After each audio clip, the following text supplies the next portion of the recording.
right අපි පටන් ගමු නේද එහෙනම් හොඳයි පුතේ හැමෝටම අයබෝවන් ක්ලාස් එක පටන් ගමු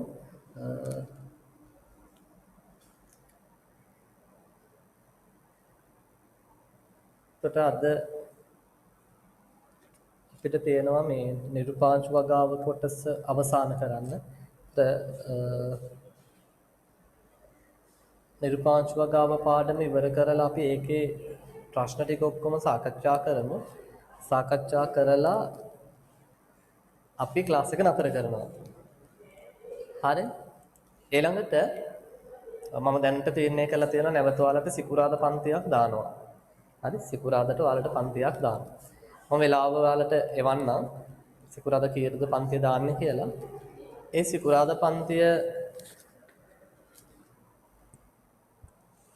සම්බන්ධ වෙනකොට ඔයාලට මෙන්න මේ ටියුට් එක ළඟ තියෙන්න ඕන. හරි මේ නිබන්ධනය ශාක කායික විද්‍යාව.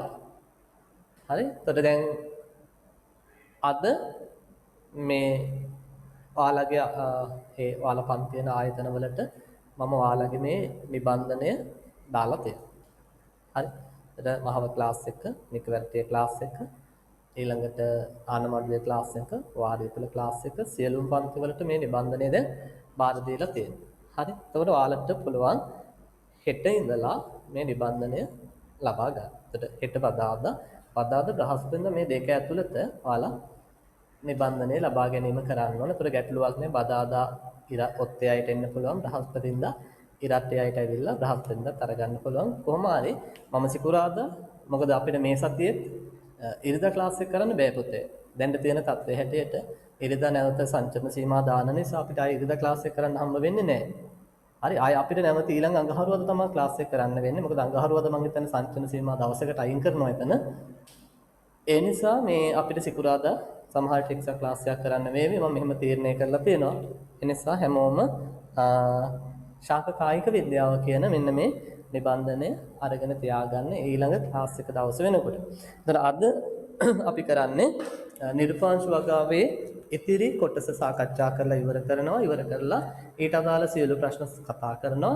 ඊට පස්සේ පන්තිය නතර කරනවා. අපිට එතනින් එහාට කරන්න අමාරු නිසා මොකද ටියුට් එක නැති නිසා. හරි පැහැදිලි නේද? ඒතර ටියුට් ආයතනයකින් ගන්න නැති දරුවෝ මම PDF එක වල ඇති PDF එක print out එකක් අරගෙන ළඟ තියාගන්න එයාලා හැමෝම. හරි. එහෙනම් අපි බලමු පුතේ අපිට ඉතුරු වෙලා තිබුණේ මොනවද සාකච්ඡා කරන්න කියලා. මම හිතන්නේ තාමත් ගොඩාක් කොටසක් අපිට ඉතුරු වෙලා තියෙන්නේ. ටියුට් එකේ පෙරලා ගන්නවල හැමෝම දැන් පුතේ 27 වෙනි පිටුව. හරි 27 වෙනි පිටුවේ ඉඳලා තමයි 26 වෙනි පිටුවේ ඉඳලා අපිට සාකච්ඡා කරන්න තියෙන්නේ. හරි පෙරලා ගන්න 26 වෙනි පිටුව.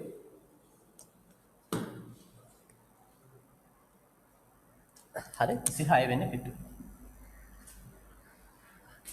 දැන් අර ඔයාලගේ ෂෝට් නෝට් එක එහෙම හදලා ඇති නේද? නිරූපාංශ වර්ගාක්‍රම වර්ගීකරණය නේද? ඒක හදලා ඇති නේ. හරි. ඒතර දැන් ආයෙ මම ඔක්කොම මතක් කරන්නේ නැහැ. ඔන්න නිරූපාංශ වර්ගාක්‍රම ටික ඔක්කොම අපි කතා කරලා තියෙනවා. ඒ කියන්නේ ජල රෝපිත වගාක්‍රම ටික, ඝන මාධ්‍ය තුල වගාක්‍රම සහ වාගත වගාව. ඒ ටික ඔක්කොම කතා කරලා තියෙනවා. දැන් අපි විශේෂයෙන් කතා කරන්න යන්නේ දැන් ඔය කියන සියලුම නිරූපාංශ වගාක්‍රම වලදී පුතේ අපිට පොහොර සපයන්න විශේෂිත පෝෂක ද්‍රාවණයක් හදාගන්න වෙනවා. හරි ඔය හැම අවස්ථාවකදීම අපිට පෝෂක ටික ලබා දෙන්න අපි විශේෂයෙන් සකස් කරගන්න ඕන පෝෂක ද්‍රාවණයක්. ඇයි මේ විශේෂයෙන් සකස් කරගත්ත පෝෂක ද්‍රාවණයක් අවශ්‍ය වෙනවා කියන්න පුතේ? දැන් දරුවනේ සාමාන්‍යයෙන් අපි පසේ වගා කරනකොට පසේ යම් ප්‍රමාණයකට පෝෂක අන්තර්ගත වෙනවා. හරි නයිට්‍රජන් යම් ප්‍රමාණයකට තියෙනවා, ෆොස්ෆරස් යම් ප්‍රමාණයකට, පොටෑසියම් යම් ප්‍රමාණයකට, කැල්සියම්, මැග්නීසියම්, සල්ෆර් ඔය කියන ඒවාත් යම් ප්‍රමාණයකට සහ ශුද්ධ පෝෂක ටිකත් පසේ බොහෝ විට අවශ්‍ය ප්‍රමාණයෙන් තියෙනවා. හරි බොහෝ විට ශුද්ධ පෝෂක ටික පසේ ශාකයට අවශ්‍ය ප්‍රමාණයෙන් එකතු වෙලා තියෙනවා. ඒ නිසා සාමාන්‍යයෙන් අපි පසේ භෝගයක් වගා කරනකොට පුතේ නයිට්‍රජන්, ෆොස්ෆරස්, පොටෑසියම් කියන පෝෂක වර්ග 3 විතරයි ලබා දීම කරන්නේ. හරි ඊට අදාළ අපි පොහොර සැපයීම කරනවා. හරිද? හැබැයි පුතේ නිර්පාංශු වගාවේදී හරි නිර්පාංශු වගාවේදී අපි පස භාවිත කරන්නේ නැහනේ. පැහැදිලිද? අපි පස භාවිත කරන්නේ නැහැ. ඒතර පසෙන් ලැබෙන අර කිසිම පෝෂකයක් දැන් නිර්පාංශු වගාවේදී මාධ්‍ය හරහා ලැබෙන්නේ නැහැ. ඒ නිසා අපි කියනවා මහා පෝෂක, ශුද්ධ පෝෂක පුතේ මේ සියල්ලක්ම අන්තර්ගත පෝෂක ද්‍රාවණයක් අපි නිර්පාංශු වගාවේදී භාවිත කරන්න ඕන. මම ඔයාලට මේ පාඩමේ මුල හරියදීම කිව්වා එහෙම සියලු පෝෂක අන්තර්ගත කරලා හදන පෝෂක ද්‍රාවණයක් අපි සාමාන්‍යයෙන් නම් කරනවා පුතේ පූර්ණ නැත්නම් අංග සම්පූර්ණ හරි පූර්ණ එහෙම නැත්නම් අංග සම්පූර්ණ පෝෂක ද්‍රාවණයක් වෙදී. පැහැදිලිද? එහෙනම් නිර්පාංශ වගාවේදී අපිට අවශ්‍ය වෙන අපතේ පූර්ණ පෝෂක ද්‍රාවණයක් එහෙම නැත්නම් අංග සම්පූර්ණ පෝෂක ද්‍රාවණයක් අවශ්‍ය වෙනවා. එතන මෙවැනි පෝෂක ද්‍රාවණ පොතේ වෙළඳ පොලේ මිලදී ගන්න තියෙන අපිට වෙළඳ පොලට ගිහිල්ලා එවැනි පෝෂක ද්‍රාවණයක් මිලදී ගැනීමේ හැකියාව තියෙනවා. දැන් මොනවද වෙළඳ පොලේ තියෙන මෙවැනි පෝෂක ද්‍රාවණ? හරි. වඩා සුලභව භාවිත කරන පෝෂක ද්‍රාවණයක් තියෙනවා. ඒකට අපි කියනවා ඇල්බර්ට් පොහොර මිශ්‍රණය. මොකක්ද? ඇල්බර්ට්.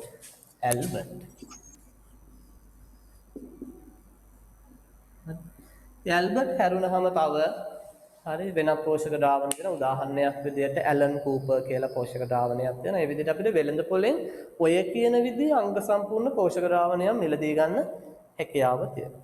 පැහැදිලිද? රයිට්. ඒතර ඔන්න ඔය කාරණා ටික තමයි මුලින්ම ඔය 26 වෙනි පිටුවේ යට විස්තර කරලා තියෙන්නේ. ඔන්න මම කියවනවා හොඳින් හැමෝම අහගන්න. පසෙහි භෝග වගා කිරීමේදී ශුද්ධ පුරුෂක ඌනතා ඇතිවීම දුර්ලභය. මං කියවන්නේ පසේ අපි භෝග වගා කරන පොතේ භෝගයට අවශ්‍ය ශුද්ධ පෝෂක ටික බොහෝ දුරට පසේ තියෙනවා. ශුද්ධ පෝෂක ඌනතා ඇතිවීම ඊටමත් අඩුයි. මේ නිසා බොහෝ විට ප්‍රධාන පෝෂක තුන වන නයිට්‍රජන්, ෆොස්ෆරස්, පොටෑසියම් පමණක් පොහොර ලෙස සපයයි. පැහැදිලිද? නමුත් ජල රෝපිත වගාවේදී පස භාවිත නොකරන අතර මූල වර්ධනය සඳහා සැපේන මාධ්‍ය සීමාකාරී වේ. එවන් අවස්ථාවකදී ශාක වර්ධනයට අවශ්‍ය සියලු පෝෂක බාහිරින් සැපයීම අනිවාර්යයි. එමෙන්ම නිර්පාංශ වගාවේදී මාධ්‍ය පෝෂක සංරක්ෂණ දාදිතාවක් නොමැති වීම යම් පෝෂකයක ඊතා සුළු හෝ తాවකාලික අඩුවීමක් භෝගයේ වර්ධනය සහ සමහර විටෙහි පැවැත්ම කෙරෙහි ඊතා හිතකර ප්‍රතිඵල ඇති කරවයි කියලා දෙලා තියෙනවා. ඒ තුන්වෙනි කාරණේ පැහැදිලිද? ස්වාරක්ෂක හැකියාවක් නෑ. දැන් සාමාන්‍යයෙන් අපි පස ගැන කතා කරනකොට පසේ කාබනික ද්‍රව්‍ය එහෙම තියෙනවනේ. ඒ කාබනික ද්‍රව්‍ය වලට ස්වාරක්ෂක හැකියාවක් තියෙනවා. හරි? කියන්නේ මේ පසේ තත්වය යාමනය කරන්න පුළුවන්. උදාහරණයක් විදිහට pH අගේ නොවෙනස්ව යම් පරාසයක් තුළ පවත්වා ගන්න හැකියාව තියෙනවා කාබනික ද්‍රව්‍ය වලට. හැබැයි මෙවැනි මේ කෘත්‍රිම පෝෂක මාධ්‍යයක් අපි ගත්තහම ඔය තියෙන විදිහේ ස්වාරක්ෂක ගුණාංගයක් නැහැ. ස්වාරක්ෂක හැකියාවක් නැහැ. ඒතර යම් පෝෂකයක සුළු හෝ වෙනස් වීමක් හෝ తాවකාලිකව සිදුවන වෙනස් වීමක් හරි භෝගයේ වර්ධනයට ඍජුව බලපාන්න පුළුවන්. ඒ විතරක් නෙමේ සමහරට භෝගයේ පැවැත්මට උනත් බලපාන්න පුළුවන්. ඒ කියන්නේ භෝගයේ මැරෙන්න පුළුවන් කියන කතාව තමයි උතන කියන්නේ. පැහැදිලිද? රයිට්. ඊළඟට බලන්න මොකද කියන්නේ? නිර්පාංශු වගාවේදී අංග සම්පූර්ණ පෝෂක ද්‍රාවණයක් භාවිතයට ගනු ලැබේ. අංග සම්පූර්ණ නැත්නම් පූර්ණ පෝෂක ද්‍රාවණයක් ගන්න. එවැනි අංග සම්පූර්ණ පෝෂක ද්‍රාවණ වෙළඳ පොලේ මිලදී ගැනීමට ඇත. ඔන්න තියෙනවා උදාහරණ ඇල්බර්ට් පොහොර ද්‍රාවණය, ඇල්බර්ට් පොහොර, ඇලන් කූපර්, තව තියෙනවා හයිඩ්‍රොක්‍රිස්ටලෝන් කියලා තියෙනවා, හයිඩ්‍රොකැල්සියම් නයිට්‍රේට්, ටෝටල් ග්‍රෝ, ලොන්සේන්. ඒ වගේ විවිධ නම් වලින් තියෙනවා. නමුත් මතක තියාගන්න ඔයාලා පුතේ බහුලව භාවිත කරන්නේ, සුලභවම භාවිත කරන්නේ ඇල්බර්ට්. මොකද්ද? ඇල්බර්ට්. හරිද? ඇල්බර්ට් එක හයිලයිට් කරලා තියාගන්න. ඊළඟට එහා පැත්තට එන්න. ගොඩක් වැදගත් කාරණයක් ඊළඟට කතා කරන්න යනවා.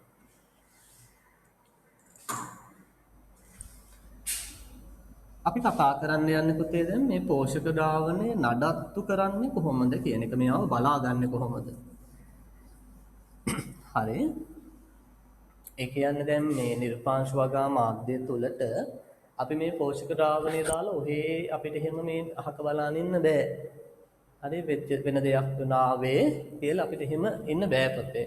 අපි නිරන්තර පරීක්ෂාවකට, අධීක්ෂණයට, නිරීක්ෂණයට, පරීක්ෂණයට ඔක්කොටම වාචනය කරන්න ඕන. එතකොට මේ පෝෂක ද්‍රාවණේ මොනවද අපි පරීක්ෂා කරන්න ඕනේ? මොනවද හොයලා බලන්න ඕනේ පෝෂක ද්‍රාවණේ? ප්‍රධාන වශයෙන් සොයා බැලිය යුතු තත්ත්ව දෙකක් තියෙනවා පුතේ පෝෂක ද්‍රාවණේ.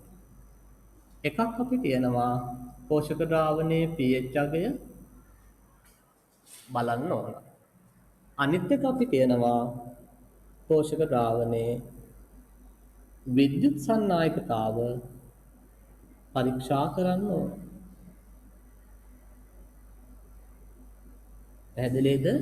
pH අගය බලන්න ඕන ඊළඟට විද්‍යුත් සන්නායකතාව පරීක්ෂා කරන්න.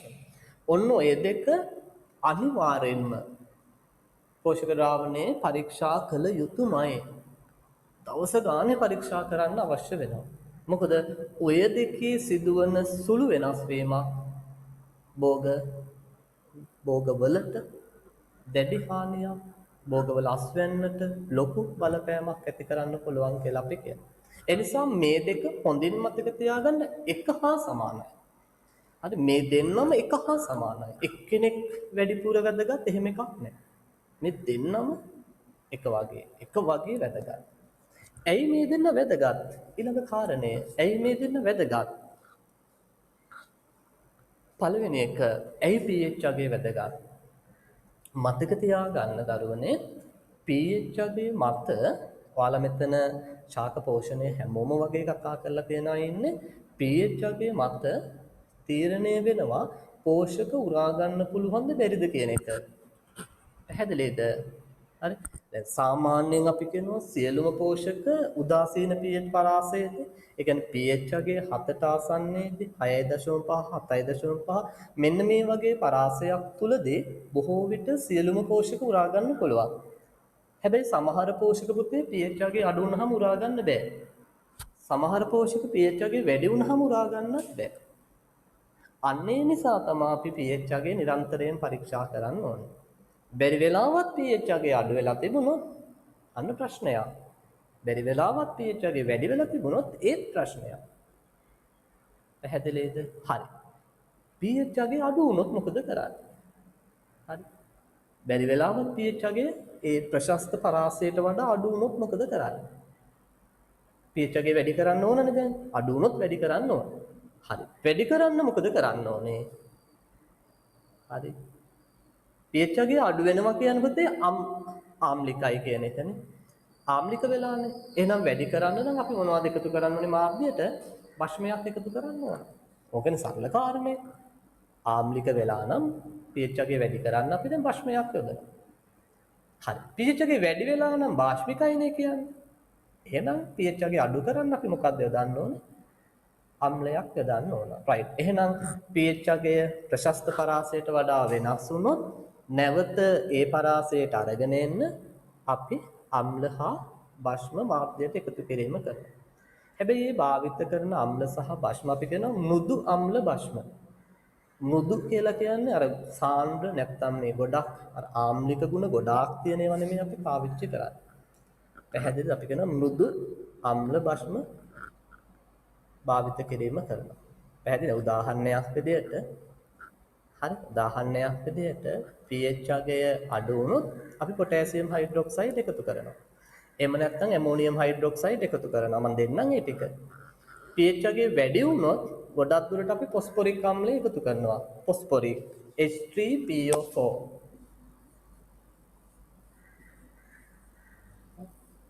ගොඩක් දුරට මේ අම්ලය එකතු කිරීම කරනවා. එකතු කරලා pH අගය නැවත මොකද කරන්නේ?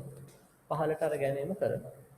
පැහැදිලිද? right. අපි එහෙනම් ඔය කාරණා ටික පොඩ්ඩක් පෝෂක මාධ්‍යයේ pH අගය යටතේ සටහන් කරගෙන ඉමු. ලියන්න මේ විදිහට පෝෂක ද්‍රාවණයේ पोषक द्रावणे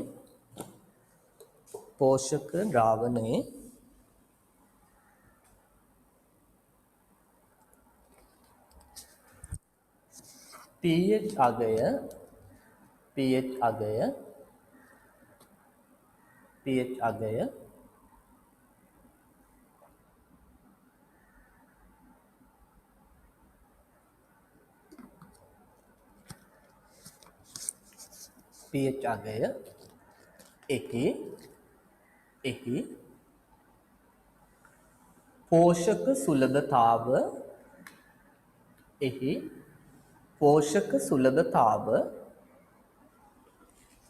එහි පෝෂක සුලභතාව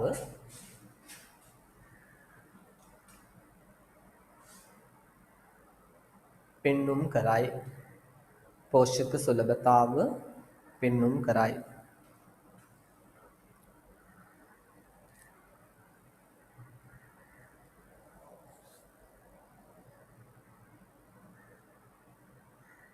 पोषक द्रावणे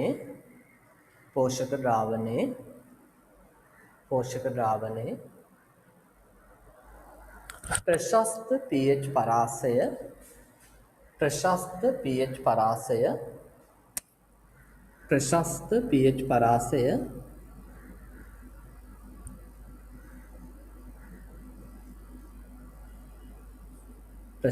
pH परासय ලියන්න. මෙතන නිර්පාංශු වගාවේදී පොඩ්ඩක් pH අගය අඩු වෙනවා. සාමාන්‍යයෙන් අපි පසේදී නම් කියන්නේ 6.57 කියලා. නැත්නම් 7.5ක් කියලා කියනවා. මේ නිර්පාංශු වගා මාධ්‍යයක තව ටිකක් අපි pH අගය අඩු පරාසයකට තමයි අරගන්නේ. ලියන්න 5.8 ඉඳලා 6.5. highlight කරගන්න පොතේ 5.8 ඉඳලා 6.5 highlight කරගන්න. highlight කරගන්න බහුවර්ණ පේපර් එකේ අහන්න. highlight කරගන්න. අතර විය යුතුය.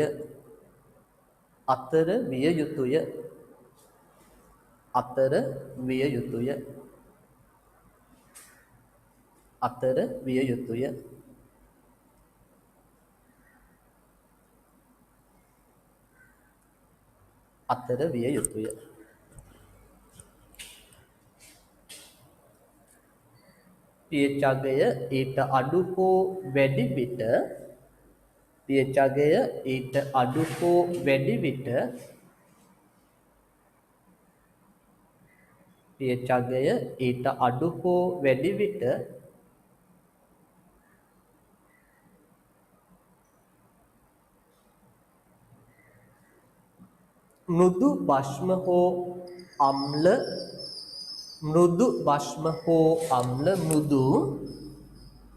මෘදු භෂ්ම හෝ අම්ල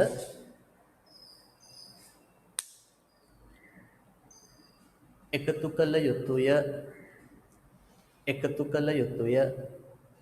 මෘදු අම්ල හෝ භෂ්ම එකතු කළ යුතුය. right. යටින් වෙනම මෙහෙම ලියා ගන්න. මම හිතනවා ඔයාලට තව ඉඩ තියෙනවා.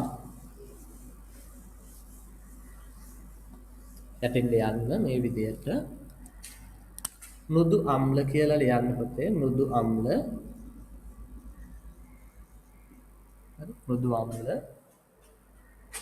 0.1% H3PO4 phosphoric.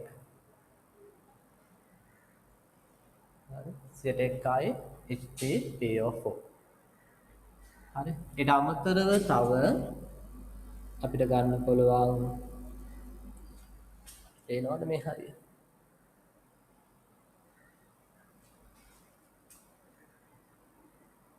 හරි. ඊට අමතරව ගන්න පුළුවන් HCl උනත් ගන්නවා ගැටලුවක් නෑ.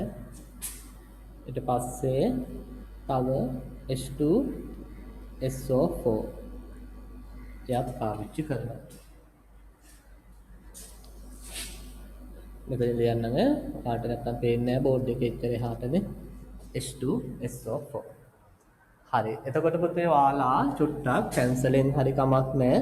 මෙන්න මෙතන ලියාගන්න මේ H3PO4 තියෙන්නේ නැත්නම් පැත්තකට ඊතලයක් දාලා ලියුවත් කමක් නැහැ. බහුලව යොදාගන්නේ. හරි? මෙන්න මෙයා තමා පුතේ බහුලව යොදාගන්න. ඒකයි මම ඔය කියන්නේ. H3PO4 බහුලව යොදාගන්නේ.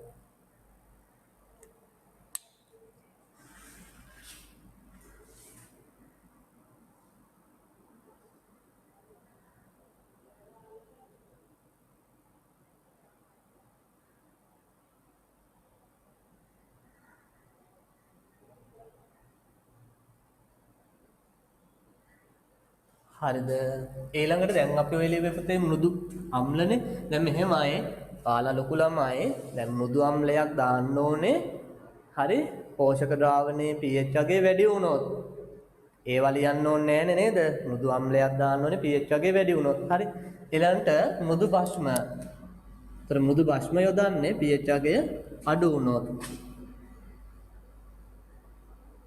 හරි මෘදු භස්ම මොනවද එකක් අපි කිව්ව අපිට පාවිච්චි කරන්න පුළුවන් පොටෑසියම් හයිඩ්‍රොක්සයිඩ් පාවිච්චි කරන්න පුළුවන් එහෙම නැත්නම් ඇමෝනියම් හයිඩ්‍රොක්සයිඩ් පාවිච්චි කරන්න පුළුවන් පැහැදිලිද පොටෑසියම් හයිඩ්‍රොක්සයිඩ් ඇමෝනියම් හයිඩ්‍රොක්සයිඩ් උතර ඒවා පුතේ මෘදු භස්ම උතර මෘදු භස්මයක් එකතු කරන්නේ pH අගය අඩු වුණොත් 5.8ට වඩා අඩු වුණොත් තමයි අපි මෘදු භස්මයක් යොදන්නේ 6.5ට වඩා වැඩි වුණොත් අපි මෘදු අම්ලයක් යෙදෙනවා. තේරුණා නේද?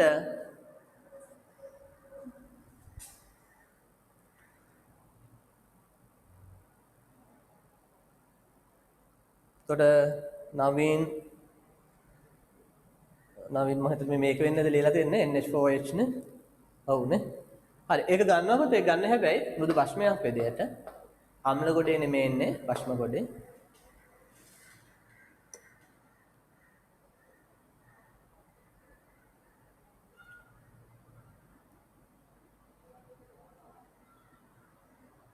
හොඳයි.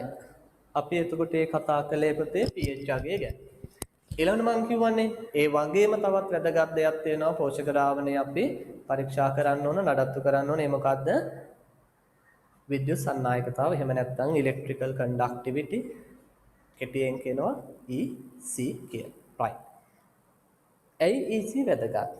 දැන් අපි කිව්වා pH අගය වැදගත් වෙන්නේ පුතේ පෝෂක ද්‍රාවණයේ පෝෂක සුලභතාව තීරණය කරනවා. EC මගින් අපිට පෝෂක ද්‍රාවණයේ පෝෂක සාන්ද්‍රණය එහෙම නැත්නම් පෝෂක ද්‍රාවණයේ ලවණ සාන්ද්‍රණය මැනගන්න පුළුවන්. හරි ලවණ සාන්ද්‍රණය. එහෙම නැත්නම් පෝෂක සාන්ද්‍රණය කියලා කියන්න පුළුවන් ඉතින් අපිට. පෝෂක සාන්ද්‍රණය. පැහැදිලිද? ඒක සාමාන්‍යයෙන් දරුවනේ අපි කියනවා නිර්පාංශු වගා මාධ්‍යයක එහෙම නැත්නම් මේ කියන පෝෂක ද්‍රාවණයේ නිර්පාංශු වගා විදි යොදා ගන්න විද්‍යුත් සන්නායකතාව වෙන්න ඕන 1.5 ඉඳලා 2.5 අතර පරාසය. ඒතර විද්‍යුත් සන්නායකතාවයේ ඒකක මතක ඇති ඔයාලට හරි සෙන්ටිමීටරයට මිලිසීමන්ස් එහෙම නැත්නම් මේක මීටරයට ඩෙසිසීමන්ස් වලින් ලියන්නත් පුළුවන්. ඔයාලට කැමති එකකින් ලියා ගන්න. සෙන්ටිමීටරයට මිලිසීමන්ස් 1.5 ඉඳලා 2.5. එහෙම නැත්නම් මීටරයට ඩෙසිසීමන්ස් 1.5 ඉඳලා 2.5. මේවා පස පාඩමේ උගන්වලා තියෙනවා. ආයෙම උගන්වන්න වෙලාවක් නැහැ දැන්. right.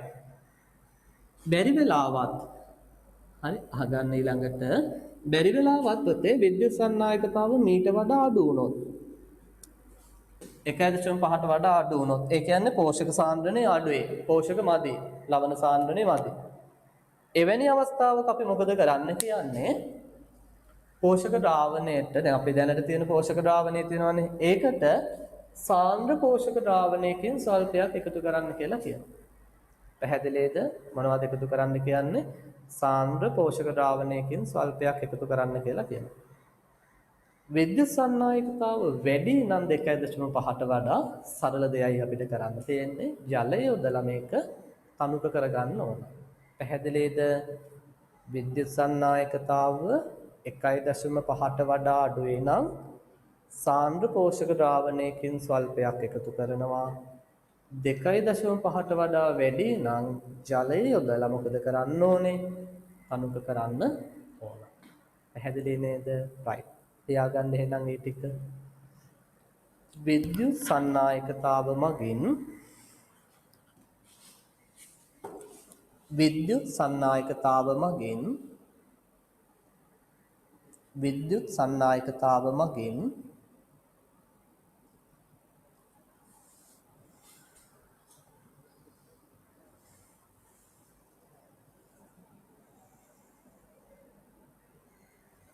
පෝෂක ද්‍රාවණයේ අඩංගු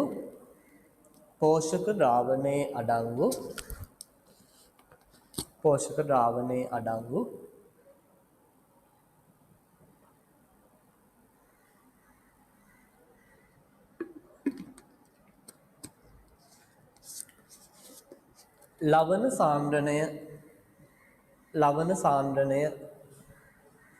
ලවණ සාන්ද්‍රණය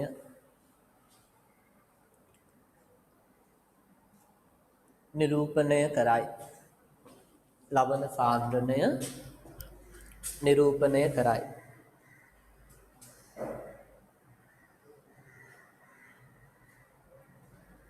පෝෂක ද්‍රාවණයේ ඒකටම ලියන්න. පෝෂක ද්‍රාවණයේ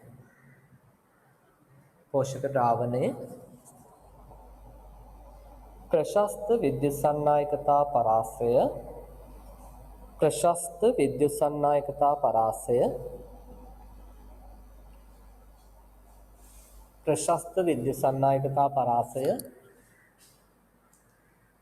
ප්‍රශස්ත විද්‍යුත් සන්නායකතා පරාසය ලියන්න පුතේ 1.5 චුටි දිගහැරලා 2.5 සෙන්ටිමීටරයට මිලිසීමර්ස් හෝ මීටර් ඒ දෙක එකක් ලියන්න. මීටරයට ඩෙසිසීම මීටරයට ඩෙසිසීම වේ.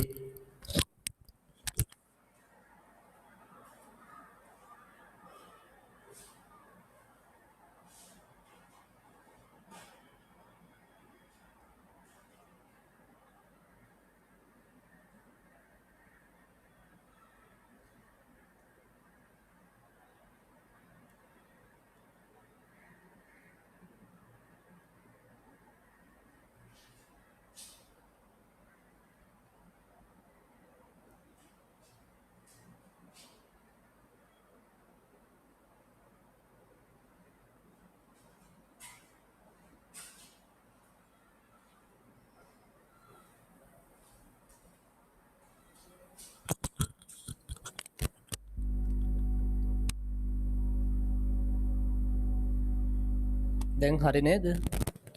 දැන් බෝඩ් එක පේනවනේ. ඒක හදන්න තමයි ගියේ. right එතකොට ඔන්න highlight කරගන්න පුතේ. highlight කරගන්න බහුවර්ණ පේපර් එකේ අහනවා ඔන්න. හරි highlight කරගමු. 1.5 2.5 highlight කරගන්න.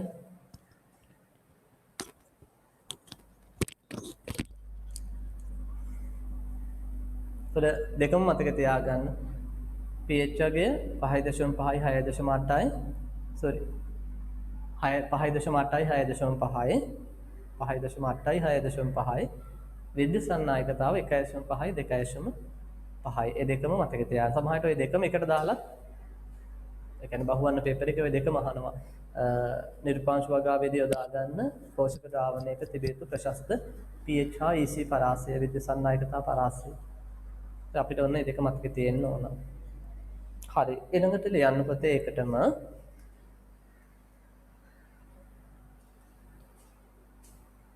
විද්‍යුත් සන්නායකතාව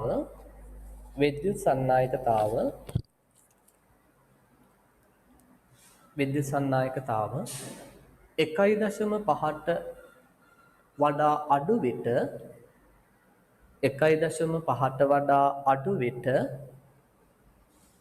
විද්‍යුත් සන්නායකතාව 1.5ට වඩා අඩු විට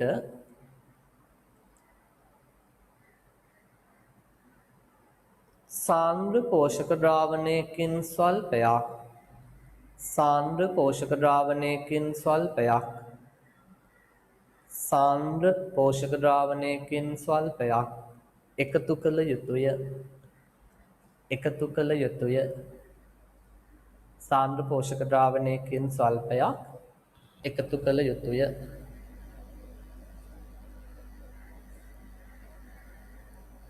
ඒකටම 2.5ට වඩා වැඩි විට 2.5ට වඩා වැඩි විට 2.5ට වඩා වැඩි විට ජලය යොදා තනුක කළ යුතුය ජලය යොදා තනුක කළ යුතුය 2.5ට වඩා වැඩි විට ජලය යොදා තනුක කළ යුතුය right ඔන්න පොතේ පෝෂක ද්‍රාවණය නඩත්තු කරන විදිහ මතක තියාගන්න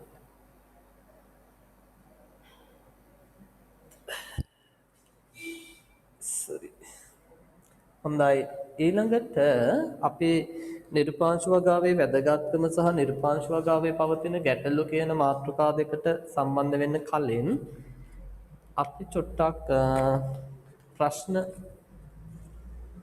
පැත්තට යමු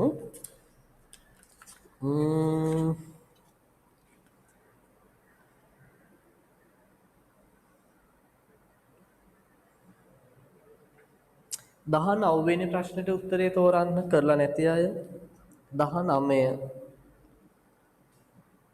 19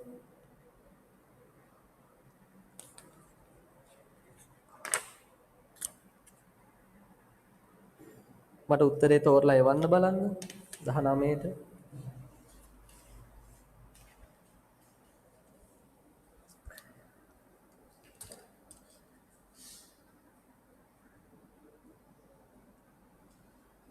උත්තරේ මැසේජ් එකක් දාමු බලන්න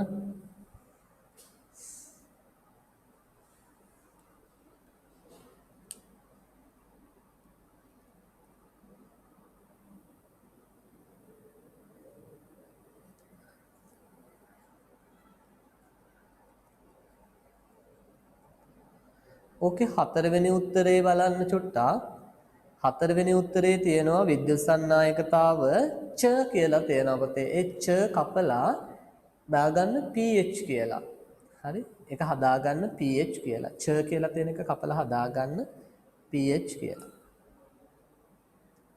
pH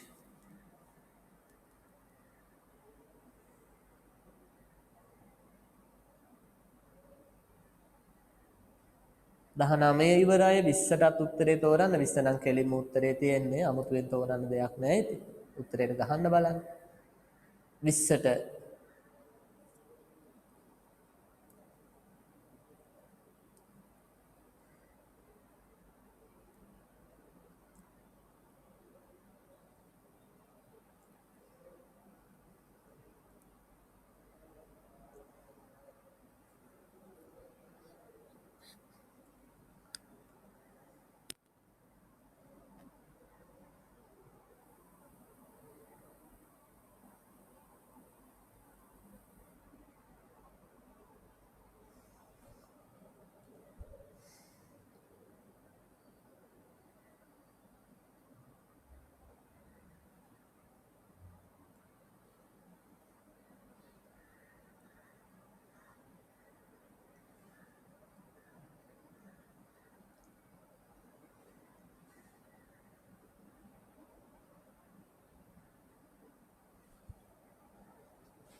හරි නේද?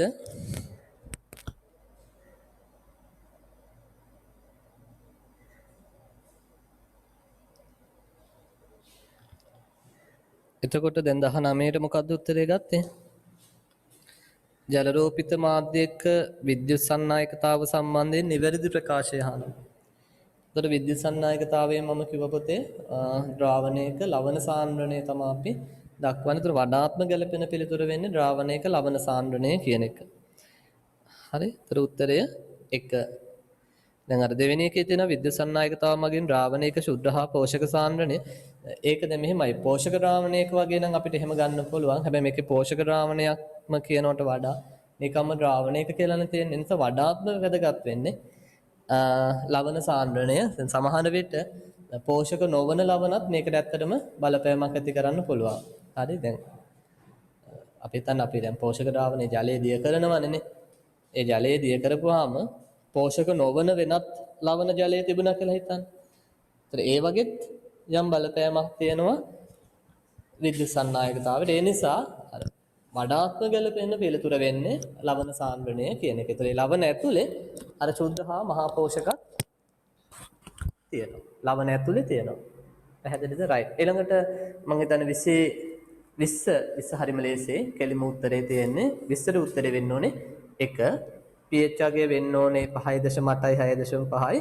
විද්‍යුත් සන්නායකතාව මීටරයට ඩෙසිසිමන්ස් 1.5යි 2.5යි. ඔතන S අකුර පොතේ හැම එකේම හැබැයි කැපිටල් වෙන්න ඕන. මම අතින් සිම්පල් S අකුර වැදිලා තියෙන්නේ. ඒක කැපිටල් වෙන්න ඕන. ඒක පොඩ්ඩක් හදාගත්තත් කමක් නැහැ. රයිට්. ඊළඟට 18 වෙනි ප්‍රශ්නය ඒක නම් ඔයාලා ගෙදරින් කරන්න නැති කියලා මම හිතනවා. හරි. ඒ නිසා මම ඒක ඔයාලට මෙතන වෙලාව දෙන්නේ නැහැ. මම උත්තරේ සාකච්ඡා කරන්න. ජලගත වගාව වඩාත් හොඳින් විස්තර කළ හැක්කේ. දැන් ජලගත වගාව කියන්නේ ජල රෝපිත වගාව කියන එක. ශාක පෝෂක අඩංගු අපි මේක කළාද? මට මතකයක් තියෙනවා වගේ එකක්. කළා වගේ මතකයිනේ. කවුරු හරි කියන්නේ කළාද 18? ඔව් රයිට්. thank you. ඊළඟට එන්න 21 22ට 21 22ත් කළානේ. 21 22 කළානේ පුතේ. මම මතකත් නැහැ. 21 කළා.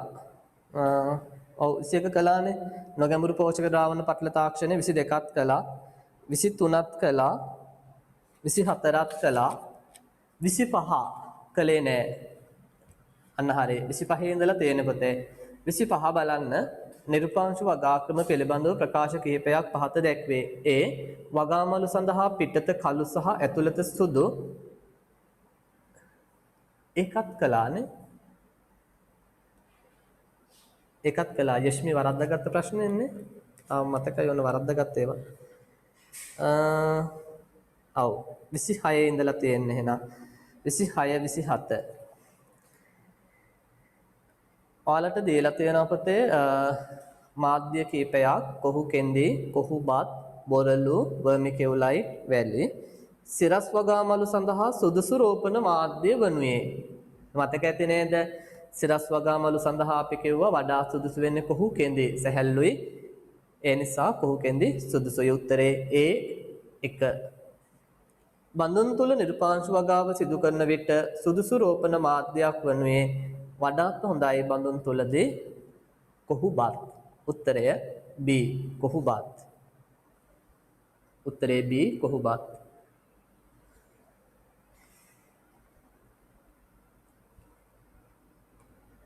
ඊළඟට 27 හරි 28 නිර්පාංශ වගාවේදී ඝන මාධ්‍ය ලෙස යොදාගත හැකි අකාබනික කෘත්‍රිම හරි පොලියුරිතීන් හා පොලිෆිනෝල් පොලියුරිතීන් පොලිෆිනෝල් ගත්තාම පොතේ කාබනික කෘත්‍රිමයිනේ එහෙනම් ඒක වෙන්න බෑ පොලි ඊතර් සහ පොලි වයිනයිල් ඒකත් කාබනික කෘත්‍රිමයි පීට්මොස් සහ කාබනීකృత 10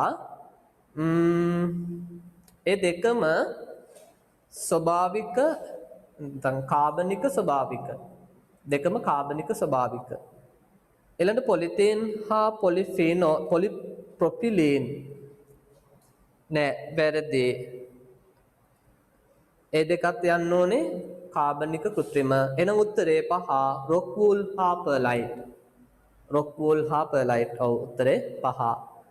29 පාලිත පාරිසරික තත්ත්ව යටතේ සිදු කරන කෘෂිකර්මය පිළිබඳ පහත ප්‍රකාශ අතරින් වඩාත් නිවැරදි වන්නේ. 1. ස්වපරාගිත ශාක පොලිතීන් උමං තුල වගා කළ නොහැකිය. නෑ. මේ කාරණේ මතක තියාගන්න විශේෂයෙන් ඔයාලට උගන්වන්න මේක නෑ. නමුත් ඔයාලට මේක තේරුම් ගන්න පුළුවන් වෙන්න ඕන. දැන් පුතේ ආරක්ෂිත ගෘහයක් ගත්තාම ඒක ඇතුලේ කෘමිසත්තු නෑ. ඒකට ලොකු සුළං ප්‍රවාහ හමන්නේ නෑ. හරි ඒ කියන්නේ පරාගකාරක නෑ. ඔගනේ කියන්නේ කෘමිසත්තු නෑ කියන්නේ පරාගකාරකයෝ නෑ. සුළඟ හමන්නේ නෑ කියන්නේ ඇතුලේ පරාගකාරකයෝ නෑ. ඒතර පරාගකාරකයෝ නෑ කියලා කියන්නේ පරාග එක තැනකින් තව තැනකට අරන් යන්න කවුරුත් නෑ. ඒ කියන්නේ කෘත්‍රිම පරපරාගණය. හරි විශේෂයෙන් පරපරාගණය වෙන්න තියෙන හැකියාව අඩුයි ආරක්ෂිත ගෘහයක් තුල පරාගකාරකවල අඩුව නිසා. ඒ නිසා වඩාත්ම සුදුසු ආරක්ෂිත ගෘහ තුල වගා කරන්න ස්වපරාගණය වන භෝග. හරි විශේෂයෙන් තමන්ගේ පුෂ්පයේ තියෙන පරාගවලින් තමන්ගේ පුෂ්පේම කලංකය මත පතිත වෙලා හරි පරාගණයක් වෙලා ඊට පස්සේ එතනින් එහාට සංසේචනය වෙනවා නම් එවැනි ශාක වඩා යෝග්‍යයි. හැබැයි ඒකෙන් ඔයාලා වරදවා හිතන්න එපායේ පරපරාගණයක් වගේ වෙන ශාක අපි ආරක්ෂිත ගෘහ තුල වගා කරන්නේ නැහැ කියලා. එහෙම එකක් නැහැ. වගා කරන්න පුළුවන්. එවැනි අවස්ථාවල අපිට සිද්ධ වෙනවා කෘත්‍රිම පරාගන ක්‍රම අනුගමනය කරන්න. උදාහරණයක් විදිහට දැන් මේවා ඇත්තටම ඇග්‍රි වල කතා කරන්න නැහැ. නමුත් අපි BST වල කතා කරනවා. BST වලත් මේ හා සමාන පාඩමක් තියෙනවා. උදාහරණයක් විදිහට අපිට පුළුවන් ভাইබ්‍රේටර්ස් සවි කරන්න. හරි අපි කියන දෙදුරුම් ජනක.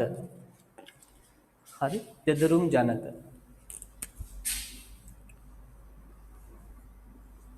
දෙදුරුම් ජනක.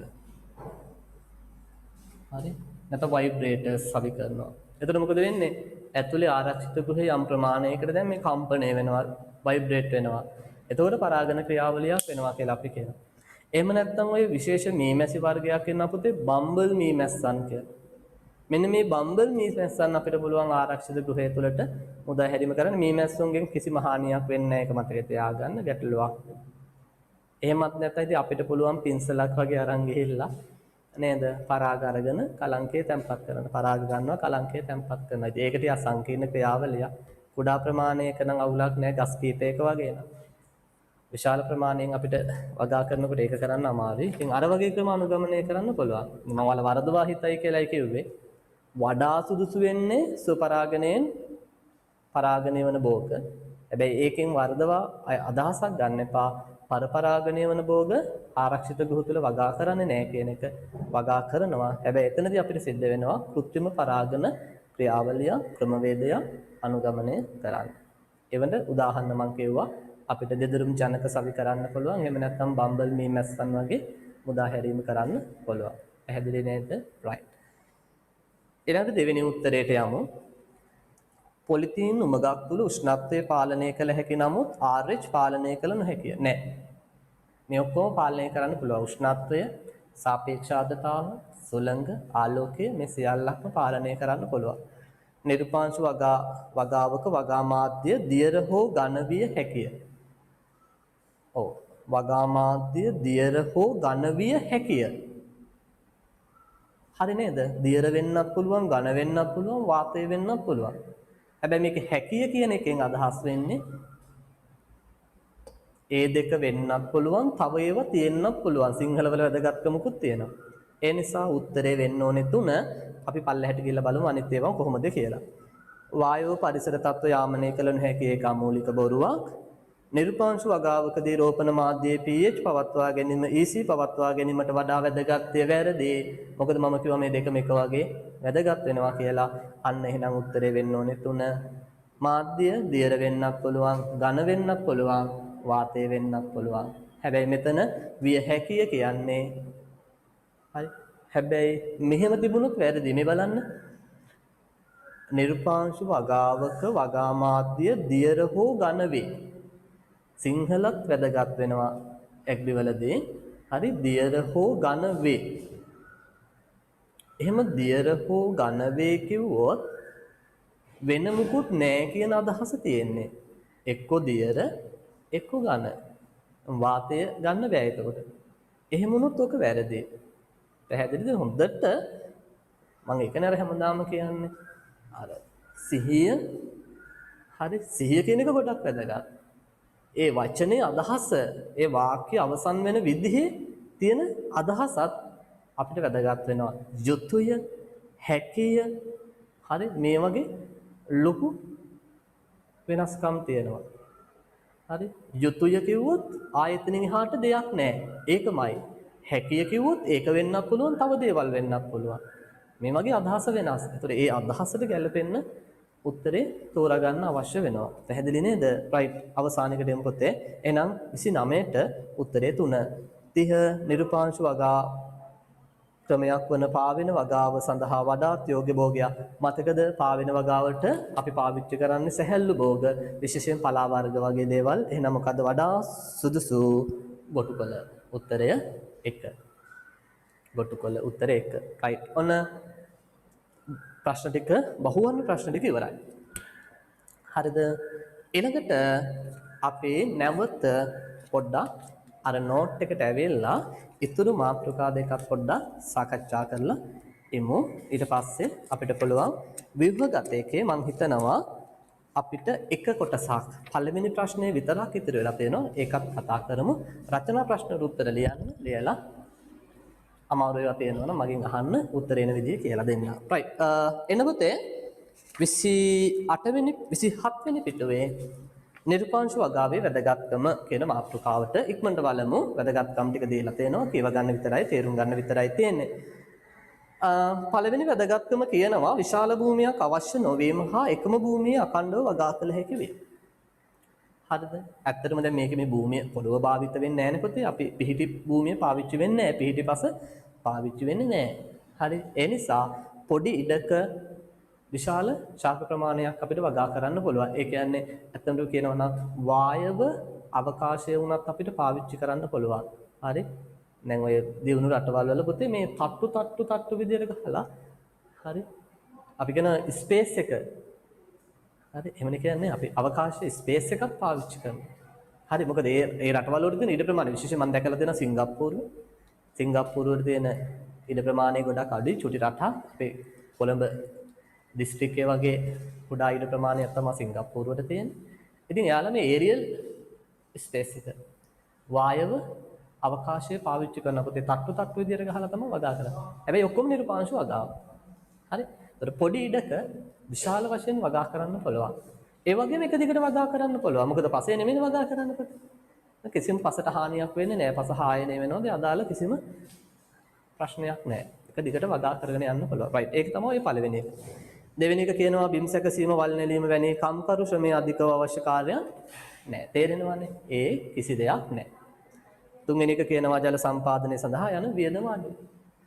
හරි විශේෂයෙන් අපි ජල සම්පාදනය කරන්නේ නැහැ නේ. එළිම මාධ්‍යම තමයි පෝෂක ද්‍රාවණය නේද? පෝෂක ද්‍රාවණය මාධ්‍ය විදිහට පාවිච්චි වෙනවා. එහෙම නැත්නම් ගොඩක් දුරට නේද බින්දු ජල සම්පාදන කරන වගේ දේවල් පාවිච්චි කරනවා. ඒත් අපිට අමුතුවෙන් ශ්‍රමයක් වැය වෙන්නේ නැහැ. පාංශු ජනන රෝග අවමයි තේරෙනවනේ.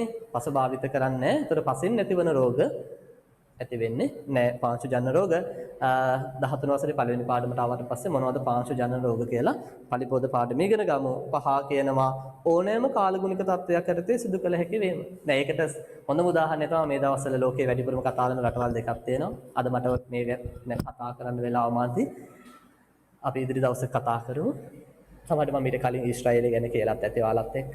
කෘෂිකර්මාන්තය ගොඩාක් දියුණු රටක් ඊශ්‍රායලය. හැබැයි ඉන්නේ කාන්තාරයක ඉඳගෙන අති විශිෂ්ට විදිහට කෘෂිකර්මාන්තය කරගෙන යන රාජ්‍යයක් තමයි ඊශ්‍රායලය රටක්. ඊශ්‍රායලය සම්පූර්ණයෙන්ම නිර්පාංශු වගාව කරන්නේ. පැහැදිලිද? සම්පූර්ණයෙන්ම 100% නිර්පාංශු වගා ක්‍රම වේද තමයි අනුගමනය කරන්නේ. ඉතින් මේ දවස්වල ඊශ්‍රායලයයි පලස්තීනයයි එක දිගට ගහ ගන්නවා.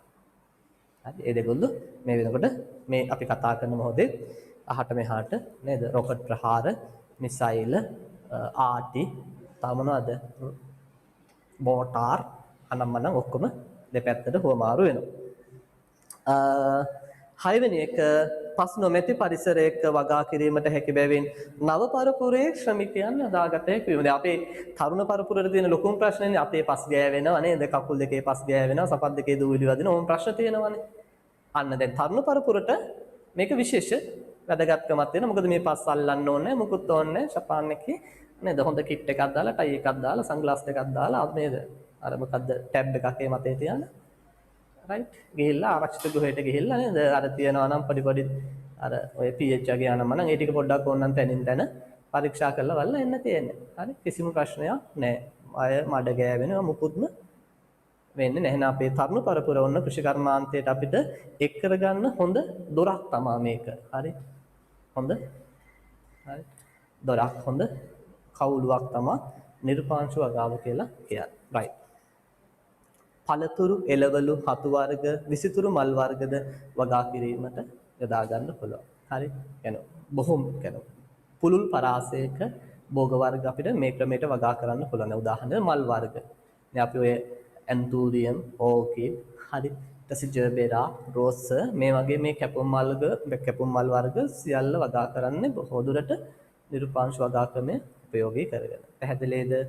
එහා පැත්තේ කියනවා අපතේ 8 වෙනි එක බලන්න වගා බිමේ පිරිසිදු බව හා පස් රහිත වීම නිසා රෝග පලිබෝධ හානි අඩු වේ. ආරක්ෂිත ගෘහයක් තුරනේ ගොඩක් දුරට යමුතුවෙන් වටේට වල් පැල ඒවා මුකුත් නැහැ. වගාව පිරිසිදුයි පතේ රෝග පලිබෝධ ඇති වෙන්නේ නැහැ.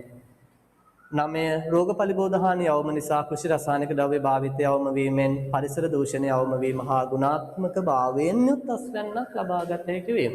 ඒක පැහැදිලි නේද? දැන් මෙතනදී පොතේ පලිබෝධ හානි ඇති වෙන්නේ නැහැ. හරි පලිබෝධ හානි ඇති වෙන්නේ නැත්නම් අපිට ආය අමුතුවෙන් ඉතින් ආසාවටද පලිබෝධනාශක ගහන්නේ සල්ලි වේදම් කරලා නේ. එහෙනම් පලිබෝධනාශක ගහන්න අවශ්‍යතාවයක් නැහැ. අපේ අස්වැන්නේ ගුණාත්මයක් වැඩි පරිසර දූෂණයක් වෙන්නේ නැහැ. රයිට්. නේද මේක මට සම්බන්ධ කරන්න පුළුවන් මේ වර්තමානයේ රජය විසින් අරගෙන තියෙන තීරණයකුත් එක්ක. හරි මම දැන් කලින් ඉවර කරපු පන්තියත් මේ ගැන කතා කළා විතරයි. ඉතින් මේ වර්තමාන රජය විසින් පුතේ තීරණය කළා තියෙන මේ රසායන ද්‍රව්‍ය භාවිතය තහනම් කරන්න. හරි. එතකොට දැන් රජයට ඔන්න ඒ පියවරට යන්න කලින් කරන්න ඕන පියවරක් තියෙනවා. හරි. මේ රසායන ද්‍රව්‍ය දැන් කවුරු හරි කියනවා නෑ මේ කෘෂි රසායන භාවිත කරලා අපිට වගා කරන්න බෑ කියලා ඒක බොරු. හරි. ඒක බොරු. වගා කරන්න පුළුවන්. හැබැයි ඉතින් අර මේක 100%ක්ම තහනම් කරනවට වඩා මේක සීමාවක් සහිතව හරි මොකක් හරි ක්‍රමවේදයක් හදලා භාවිත කරන තත්ත්වයට දුන්නා නම් තමයි වඩා හොඳ. ඒ මොනව කරන්නත් කලින් මේක ඉස්සෙල්ලා සිස්ටම් එක හදලා ඉන්න ඕන. ඉස්සෙල්ලා ගොවීන්ට මේ රසායනික ද්‍රව්‍ය නැතුව වගා කරන ක්‍රමවේද ටික හඳුන්වලා දීලා තියෙන්න ඕන. ඔන්න ඒක ක්‍රමයක් පොතේ. හරි. අපි ගොවීන්ට මේ නිර්පාංශ වගා ක්‍රම හඳුන්වලා දෙන්න ඕනේ. ආරක්ෂිත ගෘහ තුල භෝග වගාව ගොවීන් අතට අරන් යන්න ඕන අපි ඉස්සෙල්ලා. ඒක රජයේ වගකීමක්. හරි. රජය විසින් ඒක කරන්න ඕනේ. ඒක කරපුවාම මේ පලිබෝධනාශක භාවිතය අපිට අවම කරගන්න පුළුවන්. අවම වෙනවා. හරි අය ගොවීන්ද මේ කැහිල්ලක් නැහැනේ පුතේ තමන්ගේ අතේ තියෙන පිච්චිය වේදම් කරලා කොහෙවත් තියෙන රසායනික ද්‍රව්‍යයක් ගලන තනිකන් තමන්ගේ වගාවට හලන්න. ගොවීන්ට එහෙම කරන්න වෙන්නේ පලිබෝධ හානියක් එන නිසා තමන්ගේ වගාව ආරක්ෂා කරගන්න. එතකොට ගොවීන් මේ ආරක්ෂිත ගෘහ තුල භෝග වගාවට මේ නිර්පාංශ වගාවට අපි සම්බන්ධ කරගත්තොත් එයාලෝ මේකට හුරු කෙරුවොත් ආයේ එයාලා දන්නවද මේ ක්‍රමයට හරි පලිබෝධ හානිය ඇති වෙන්නේ නැහැ කියලා. එතකොට ඉතින් එයාලා අමුතුවෙන් ආයේ මේ අර පුරුද්දට වගේ ගෙනල්ලා නේද පලිබෝධනාශකයේ දීමක් කරන්නේ නැහැ. පැහැදිලිද? ඉතින් ඔන්න ඔයදී හදලා ඉන්න ඕන අර තීරණය ගන්න කලින්. අපේ කට්ටිය ඔක්කොටම කලින් කරන්නේ තීරණය අරගෙන තමයි ඊට පස්සේ වැඩසටහන් ක්‍රියාත්මක කරන්න යන්නේ. ඊට පස්සේ ওই තීරණේ ක්‍රියාත්මක වෙන්නේ නැහැ. ඉතින් අවසානයේ කියන්න තියෙන්නේ ඔය තීරණය ගත්තේ ඒක ක්‍රියාත්මක කිරීමේ පරමාර්ථයම නෙමෙයි. හරි. ඒ කියන්නේ ඒක සැබෑවටම ක්‍රියාත්මක කරන්න ඕන කියන පරමාර්ථය මත නෙමෙයි මේ තීරණය ගත්තේ. මොකද පැහැදිලිව දන්නවා රට තුල පොදු විරෝධයක් ගොවීන් තුල විශේෂයෙන් විරෝධයක් ඇති වෙනවා මේකට. මොකද යාලට ඒ අදාළ ක්‍රමවේද හඳුන්වලා දෙන්නේ නැතිව යාලට කියන්න බෑ අපිට ඔයාලා රසායනික පොර භාවිත නොකර වගා කරන්න, ඔයාලා පලිබෝධනාශක භාවිත නොකර වගා කරන්න කියලා. හරි. ඒක නිසා ඔන්න ක්‍රම තින් ඕවා ඔව්ව පාර්ලිමේන්තුවේ ඉන්න අය දන්නේ නැහැ හැබැයි. ඒව දන්න විද්වතුන්ගෙන් අහලා දැනගන්න ඕනේ. අපි වගේ අය ගාවට එන්න ඕන පොතේ. ඇවිල්ලා අහන්න ඕනේ. අපි කෘෂි විද්‍යාව උගන්වන ගුරුවරු විදියට අපි දන්නවනේ. අපෙන් ඇවිල්ලා අහන්න ඕන නේද? හරි ජනාධිපතිතුමා හරි අගමැතිතුමා හරි ඇවිල්ලා අහන්න ඕනේ. සමීර සර් කියන්නකෝ කොහොමද අපි මේ පලිබෝධනාශක නැතුව රසායනික පොර නැතුව වගා කරන්නේ කියලා දෙනවනේ ඉතින් අපූර්වට. එන්නේ නැහනේ. අන්න ඒකයි දෙන ප්‍රශ්නේ. අපි යන්නෙත් නැහනේ. අපි නෑ යන්නේ නැහැ කොහොමද? අපෙන් ඇවිල්ලා ඇහුවොත් හරිද? මම නම් යන්නේ නැහැ. ඔය මෙතුරු ගාවට යන්නේ කිසිම දෙයකට කිසිම අවශ්‍යතාවයක් තිබුණත් යන්නේ නැහැ. හරි නේද? මොකටද ආයේ නිකන් මේ කොහෙවත් ඉන්න නේද 2.50 හාල් පාරු ගාවට යන්නේ. හරි. ඉතින් අවසාන කාරණේ කියවපොතේ මේ ක්‍රමයට වගා කිරීමෙන් අපිට පලිබෝධ හානි අවම කරගන්න පුළුවන්. පැහැදිලි නේද? right. ඊළඟට නිර්පාංශ වගාවේ පවතින ගැටලු ටිකත් අපි ඔහොමම කතා කරගෙන එමු. බලන්න පළවෙනි එක මොකක්ද කියන්නේ. නිර්පාංශ වගා විවෘත පරිසරය තුළ සිදු කිරීමෙන් ඉහළ අස්වැන්නක් බලාපොරොත්තු විය නොහැකිය. මතක තියාගන්න නිර්පාංශ වගාව එළීම හානි කරන්න අමාරුයි. මම කියන්නේ කරන්න බෑ කියලා වචනවල අදහස හරියට ගන්න. කරන්න අමාරුයි. කිරීම සාර්ථක නෑ. වඩා සාර්ථකත්වයක් අත්පත් කරගන්න නම් මේ වගා ක්‍රමය අපි කොහෙද ප්‍රැක්ටිස් කරන්න ඕනේ? කරන්න අවශ්‍ය වෙන්නේ ආරක්ෂිත ගෘහයක් තුළ. ඒක තමයි පළවෙනි කාරණා. එහෙනම් මට ආසාවක් තියෙනවා නම් නිර්පාංශ වගාවක් කරන්න ඉස්සෙල්ලා මම මොකද්ද එහෙනම් හදාගන්න ඕනේ? ආරක්ෂිත ගෘහයක් හදාගන්න ඕනේ. ඒ තුල කළොත් තමයි මට වැඩි ප්‍රතිලාභයක් ලැබෙන්නේ. මම එලිමහනේ කළොත් මට විශාල ප්‍රතිලාභයක් ලබා ගන්න හැකියාවක් ලැබෙන්නේ නෑ මතක තියාගන්න. දෙවෙනි එක මූලික නිෂ්පාදන වියදම අධික හේයින් වැඩි වටිනාකම් සහිත භෝග සඳහා හා කුඩා පරිමාණ වගාවන්ට සීමා වේ. ටිකක් මූලික ප්‍රාග්ධනයේ වැඩි පොතේ ආරක්ෂිත ගෘහයක් හදන්න ඕන, නිර්පාංශ වගා ව්‍යුහ ටික හදන්න ඕන. හරි. ඒ නිසා මේ ක්‍රමය අපි පාවිච්චි කරන්නේ ආර්ථික වශයෙන් වටිනාකම් සහිත භෝග සඳහා. වැඩි වටිනාකමක් තියෙන භෝග. මට මතක තියෙන විදිහට මම එවැනි භෝග ඔයාලට දුන්නා මීට කලින්. උදාහරණයක් විදිහට තක්කාලි. හරි. ඊළඟට බෙල් පෙපර් මම කිව්වා නේද මේවා බෙල් පෙපර්. ඊළඟට සලාද පිපිඤ්ඤා එහෙම නැත්නම් සැලඩ් කියුකම්බර් ඊට අමතරව කැපුම් මල් වර්ග වගේ දේවලුත් අපිට වගා කරන්න පුළුවන්. පැහැදිලිද? right. තුන්වෙනි එක ඒ සඳහා එක් භෝගවලට සුදුසු ආරක්ෂිත ගෘහ යොදාගත යුතු අතර එවිට මූලධන වියදම අධික වේ. පැහැදිලිද? උදාහරණයක් විදිහට ඇන්තූරියම් වගා කරන්න නම් අපි දැල් ගෘහයක් හදා ගන්න ඕන. පැහැදිලිද? හැබැයි සමහර විට අපි තක්කාලි වගේ එළවලුවක් වගා කරනවා නම් අපිට පොලිතීන් ගෘහයක් හදා ගන්න වෙනවා. තේරුණාද? එතකොට අර ඒ භෝග වර්ගය සඳහා අවශ්‍ය වන ආරක්ෂිත ගෘහ වර්ගය එකිනෙකට වෙනස් වෙන එක ආපහු ගැටලුවක්. එතකොට හරි අපි භෝග වර්ග පහක් වගා කරනවා නම් අපිට එකිනෙකට වෙනස් තමයිට ආරක්ෂිත ගෘහ වර්ග පහක් හදා ගන්න වෙනවා. පැහැදිලිද? ඒකයි ඔය කියන්නේ. 4 ආරක්ෂිත ව්‍යුහ යොදා ගැනීමේදී ඒවා තුල පරිසර තත්වයන් භෝගයට හිතකර පරිදි පවත්වා ගත යුතු වීම. දැන් සරල උදාහරණයක් අපි පහත් රට කලාපයේ පොලිතීන් උමගක් හදනවා නම් පොලිතීන් ගෘහයක් හදනවා නම් අපිට අනිවාර්යෙන් සිද්ධ වෙනවා පොතේ උෂ්ණත්වය පාලනය කරන්න. හරි? අනිවාර්යෙන් උෂ්ණත්වය අඩු කරන්න අවශ්‍ය ඒ ක්‍රමවේද අපි අනුගමනය කරන්න වෙනවා. ඒක තමයි ඔය 4 වෙනි එක ඇතුලේ කියවෙන්නේ. 5 මෙම වගාවන් වලදී පෝෂක මාධ්‍ය සැකසීම පෝෂක මාධ්‍ය හදාගන්න නැවත පොතේ pH ච කියලා තියෙන්නේ හදාගන්න pH අගය හා විද්‍යුත් සන්නායකතාව වැනි ගුණාංග පරීක්ෂා කර බලා ඒවා භෝගයට උචිත පරිදි පවත්වා ගැනීම පරිසර පාලනය වැනි කටයුතු සඳහා තාක්ෂණික දැනුමක් සහිත පුහුණු ශ්‍රමය අවශ්‍ය වීම. මම හිතනවා ඔයාලට ඒකත් පැහැදිලි නේද? දැන් අපි කියවනේ පෝෂක මාධ්‍ය නඩත්වයේදී pH සහ EC පාලනය ඉතා වැදගත් කියලා. ඒතර මේ pH අගය මැනීම සම්බන්ධ දැනුම, ඒ තාක්ෂණික දැනුම, විද්‍යුත් සන්නායකතාව මැනගන්න ඒ පිළිබඳව තාක්ෂණික දැනුම, ඊට පස්සේ මේවා නිවැරදි පරාසවලට අරගෙන එන විදිය පිළිබඳව තාක්ෂණික දැනුම. ඒතර මේ දේවල් හැබැයි ගොවියට අන්න තියෙන්න ඕන. ඒතර මේ දේවල් හරියට නැතිව හරි අර සාමාන්‍ය අපි එලිමහනේ කරන වගාවක් විදිහට අද හැමෝම කියනවානේ වගා කරන එක හරි ලේසියි කියලා. හරි. භෝගයක් හිටවන එක ගහක් හිටවන එක හරි ලේසියි. ලේසියි. වලක් කැපුවා හිටවුවා. හැබැයි මේ වගේ තාක්ෂණික ක්‍රමවේදවලට යනවා නම් හරියටම ඒ ටෙක්නොලොජි එක දැනගෙන යන්න ඕන. ගොවියා දන්නේ නැත්නම් පොතේ pH පරාසය මේ පරාසය තුල pH වගේ මේ පරාසය තුල තියෙන්න ඕන. ඒ pH වගේ මැනගන්න විදිහ ගොවියා දන්නේ නැත්නම් ඒ පරාසය වෙනස් වෙනකොට මොකද කරන්න ඕනේ කියලා ඒ ගොවියා දන්නේ නැත්නම් ඒ පිළිබඳව කිසිම තැකීමක් නැත්නම් අන්න ඉතින් ගොවියාට අනිවාර්යෙන් සමාජ ශ්‍රේෂ්ඨය වගා කරලා ගන්න පුළුවන් අත්වෙන්නවත් බැරි වෙනවා. ඒක හරි. හරි. එයා ශ්‍රේෂ්ඨයේ තක්කාලි වගා කරලා ගන්න අත්වෙන්නවත් එයාට නිර්පාංශ වගාවෙදි බැරි වේවි. හරි. ඇයි එයා අර දේවල් පිළිබඳව කිසිම දැනුමක් නැති කෙනෙක්. එහෙම බෑ. ඒතර ඉස්සෙල්ලා ගොවීන් තුල මේ දැනුමත් අපි ඔන්න ඇති කරන්න අවශ්‍ය වෙනවා. බොහෝ විට ඒකකයේ ක්‍රියාත්මක කිරීම සඳහා ඉන්ධන හෝ විදුලිය අවශ්‍ය වේ. මතකනේ අපි මේ පද්ධති ගැන කතා කරනකොට ඒ ජල පොම්ප එහෙම තිබුණා. ඒතර මේ ජල පොම්ප ක්‍රියාත්මක වෙන්න හරිද? ජල පොම්ප ක්‍රියාත්මක වෙන්න අපිට එක්ක විදුලිය එක්ක ඉන්ධන අවශ්‍ය වෙනවා. ඒතර අර නඩත්තු වියදමකුත් අපිට ඔන්න දරන්න වෙනවා.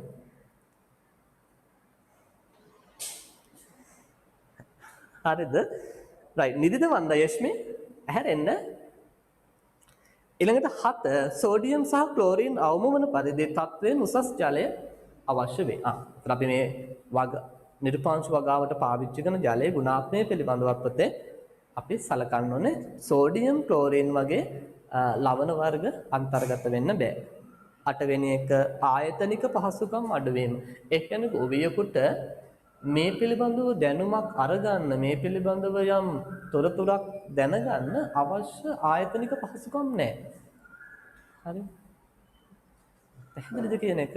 දැන් ගොවි ජන සේවායකට ගියාට සමහර විට ඒකේ ඉන්න අයත් මේවා පිළිබඳව දන්නේ නැහැ. ඕන ප්‍රශ්නයක්. ඒතර වෙනම එක ආයතනයක් පොතේ ඔන්න ස්ථාපිත කරන්න ඕන නේද? මේ ආරක්ෂිත භෝග වගාව සම්බන්ධව නේද? ඒ තාක්ෂණික දැනුම පුහුණුව ලබා දෙන වෙනම ආයතනයක් එක පිහිටවන්න ඕන. පිහිටවලා ඒ පිළිබඳව දැනුම පුහුණුව ගොවීන්ට ඒ හරහා ලබා දීම කරන්න ඕන. ඉතින් ආයතනික පහසුකම් අඩුවීම කියන්නේ ඕක. 9 වෙනි එක කියනවා සුළු දෝෂයක් නිසා ඇතිවිය හැකි අහිතකර ප්‍රතිඵල අධිකයි.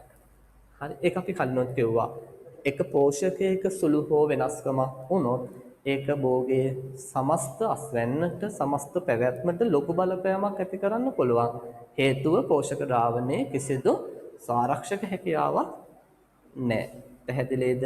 හරි. ඉතින් ඔන්න ඔය කියන ගැටලු පොතේ නිර්පාංශ වගාවේ අපිට හඳුනා ගන්න පුළුවන්. එහෙනම් හොඳ දරුවෝ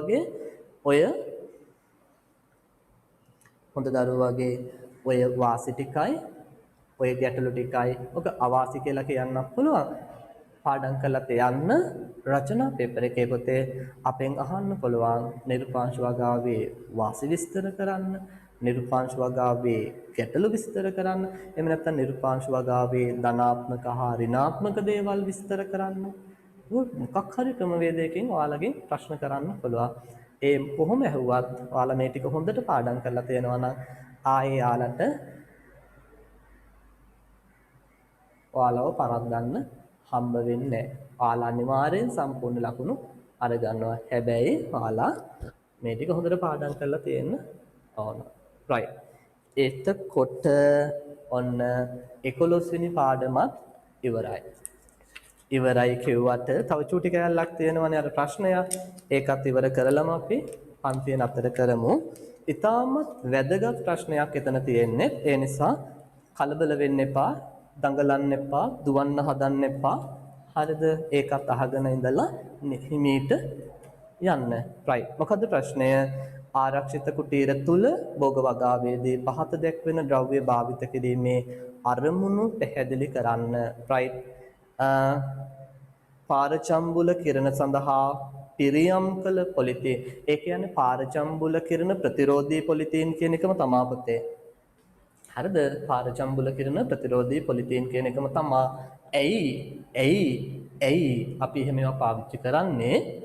පොලිතීනේ කල් පැවැත්ම වැඩි කරගන්න. එහෙම නැත්නම් මම වචනේ කියන්නේ නැති මීට කලින් ඔයාලට ප්‍රවාහායනය ප්‍රභාහායනය. මේවා ලියා ගන්න. ලියලා නැත්නම් ප්‍රභාහායනය වැළැක්වීමට. ප්‍රභාහායනය වැළැක්වීමට. හරි. එහෙම නැත්නම් පොලිතීනේ කල් පැවැත්ම වැඩි කර ගැනීමට. පොලිතීනේ කල් පැවැත්ම වැඩි කර ගැනීමට. හොඳයි. ඊළඟට මිහිදුම් කාරක. හරි. ඒතර මිහිදුම් කාරක මත එක ඇතිනේ ජලය අර මීදුමක් විදිහට සියුම් අංශු වලට කඩලා ගෘහය තුල විසිරුවා හරිනවා. ඇයි ඒ? ගෘහය තුල උෂ්ණත්වය අඩු කරන්න තව විදිහකට ඔයාලට කියන්න පුළුවන් ආර්ද්‍රතාව වැඩි කිරීම කියලා කියන්නත් පුළුවන්. ගෘහය තුල උෂ්ණත්වය අඩු කිරීම ආර්ද්‍රතාව නම් වැඩි කිරීම.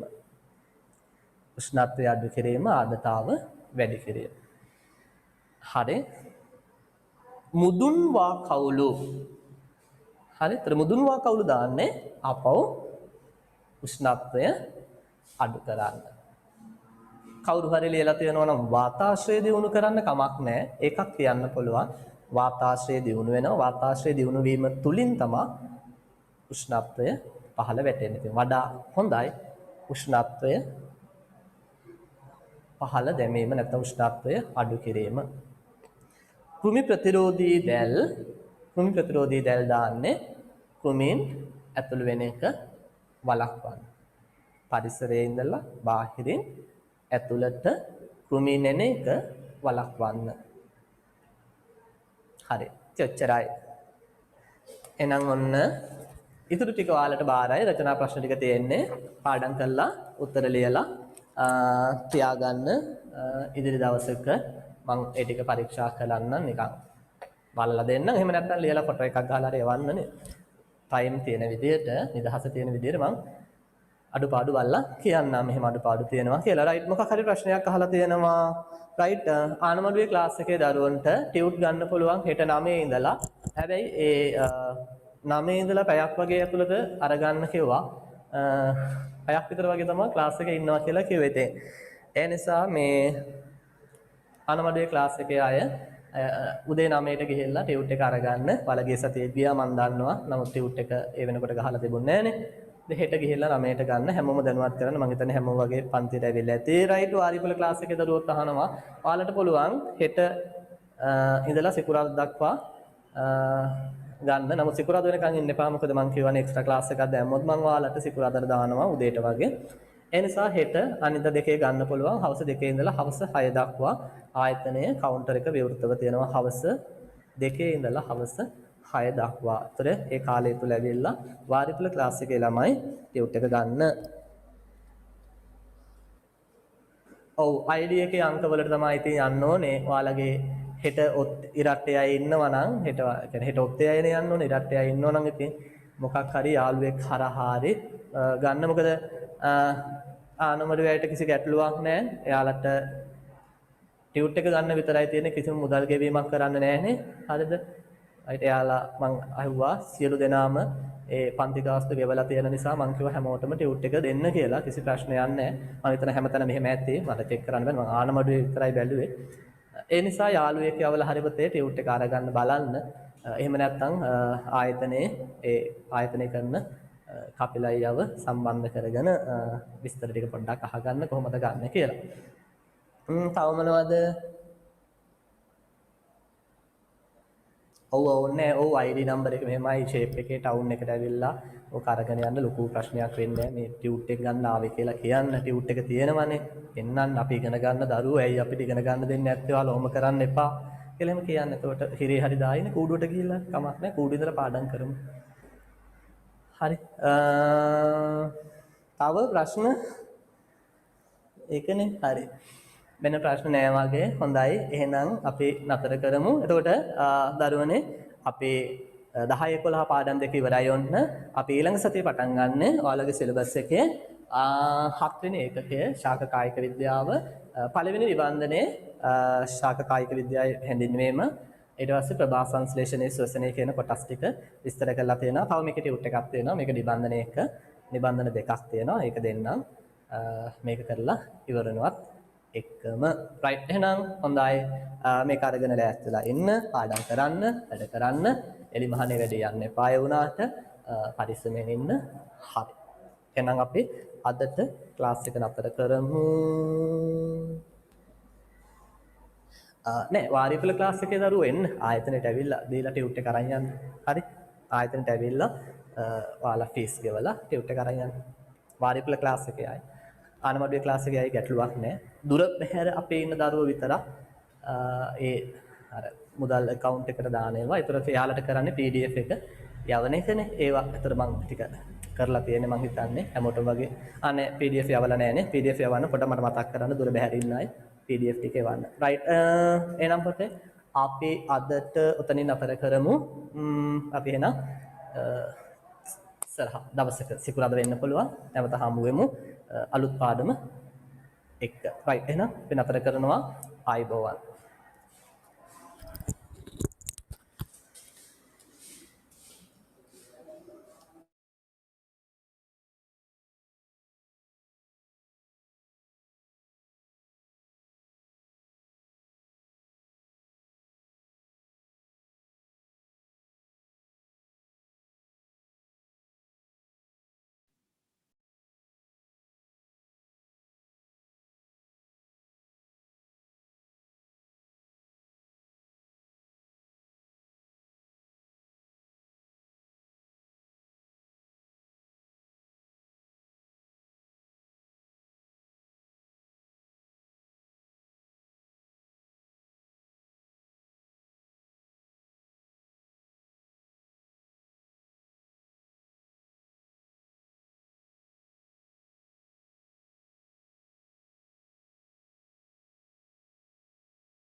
රයිට්.